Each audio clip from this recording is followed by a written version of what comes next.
Price Lord. கர்த்தருக்கு ஸ்தோத்திரம். தெளிந்த புத்தி உள்ளவர்களாக இருங்கள். ஆமென். கர்த்தர் இன்னைக்கு நமக்கு நல்ல ஒரு தெளிந்த புத்தியை தராருங்க. 1 பேதுரு 4ஆம் அதிகாரம் 7ஆம் வசனத்தில் என்ன சொல்றாருன்னா, எல்லாவற்றுக்கும் முடிவு சமீபமாயிற்று, ஆகையால் தெளிந்த புத்தி உள்ளவர்களாக இருந்து ஜெபம் பண்ணுகிறதற்கு ஜாக்கிரதையுள்ளாக இருங்கள். முடிவு மிகவும் சமீபமாக இருக்கிறது. கர்த்தருடைய வருகை மிகவும் சமீபமாக இருக்கிறது. கடைசி காலமாக இருக்கிறது. தேசத்தில் பார்த்தீங்கன்னா யுத்தங்களும் பஞ்சங்களும் கொள்ளை நோய்களும் வேதத்தில் போட்டிருக்கிற பிரகாரமாக அநேக அறிகுறிகள் அடையாளங்கள் நடந்து கொண்டிருக்கிறது. கர்த்தருடைய வருகை மிகவும் சமீபமாக இருக்கிறது. இந்த காலத்தில் நம்ம என்ன பண்ணணும்? ஜெபம் பண்ணணும். அந்தி சந்தி மத்தியான வேலை ஜெபம் பண்ணுறது, தனிப்பட்ட ஜெபம், குடும்ப ஜெபம், உபாசம் ஜெபிக்கணும்னு சொல்லி, ஜாமக்காரை போல விழித்திருந்து ஜெபிக்கணும்னு சொல்லி அநேக காரியங்களில் ஜெபிக்கிறவங்களாக மாறணுமா? இந்த வசதி என்ன சொன்னால், ஜெபம் பண்ணதுக்கு ஜாக்கிரதை உள்ளவர்களாக இருக்கணுமா? ஜெபத்துக்கு கர்த்தர் அந்த அளவுக்கு முக்கியம் கொடுக்குறாருங்க. அது மட்டும் இல்லாமல் 1 பேதுரு 5ஆம் அதிகாரம் 8ஆம் வசனத்தை என்ன சொல்கிறேன்னா, தெளிந்த புத்தி உள்ளாயிருங்கள், விழித்திருங்கள், ஏனெனில் உங்கள் எதிராளியான பிசாசானவன் கெர்ச்சிக்கிற சிங்கம் போல எவனை விழுங்கலாமோ என்று வகை தேடி சுற்றித் திரிகிறான். எதுக்காக தெரிந்து புத்தி இருக்கணுமா? விழித்திருக்கிறதுக்காக. நம்ம எதிராளி யாருன்னா பிசாசானவன் தான், எந்த மனுஷனும் இல்லை. நம்ம மனுஷன்ட்டு போராடி சண்டை போடுறதுக்கு பதிலாக எதிராளி யாருக்கு முன்னே கண்டறியணும்.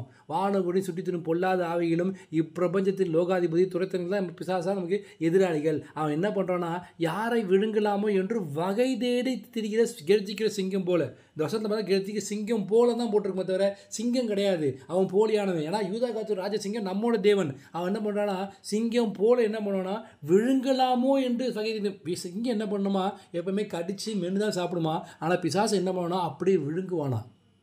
அவன் போலியானவன்.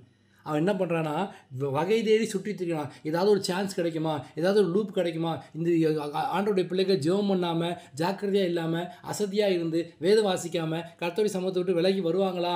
அந்த சான்ஸை பயன்படுத்தி எப்படியாவது குடும்பத்தில் அவங்க ஊழியத்தில் அவங்க சரீரத்தில் நுழைஞ்சு அவங்களுக்கு எடுத்து போடலாமா என்று வகை தேடி சுற்றி திரிக்கிறானா. அதனால தான் சொல்கிறாங்க, ஜாக்கிரதை உள்ளாங்கள், விழித்திருங்கள், விழித்திருந்து ஜெபம் பண்ணுங்கன்னு சொல்லியிருக்காங்க இல்லையா? அதனால் கர்த்தர் சமூகத்தில் அமர்ந்திருந்து தெளிந்த புத்தி வேணும்னா ஜெபம் பண்ண வேண்டும். கர்த்தர் சமூகத்தில் அமர்ந்திருந்து ஜெபம் பண்ண வேண்டும். தேவனுக்கு பயமுள்ள ஆவி கூடாமல் பலமும் அன்பும் தெளிந்த புத்தியும் உள்ள ஆவி கொடுத்துருக்காரு இல்லையா? தெளிந்த புத்தியுள்ள ஆவி கர்த்தர் கொடுத்துருக்காரு. அந்த ஆவியை பயன்படுத்தி என்ன பண்ணணுமா? தெளிந்த புத்தி உள்ளவன் என்ன பண்ணுமா?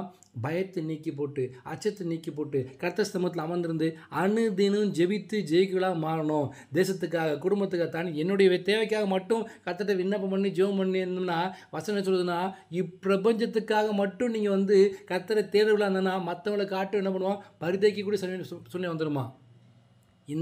இந்த சூழ்நிலைக்காக, இந்த சமயத்துக்காக மட்டும் கர்த்தரை யூஸ் பண்ணி ஜெபிச்சுக்க மாட்டோம்னா என்ன பண்ணும்? மற்றவங்களை காட்டி நம்ம பரிதவிக்கக்கூடிய சூழ்நிலை வந்துடுமா?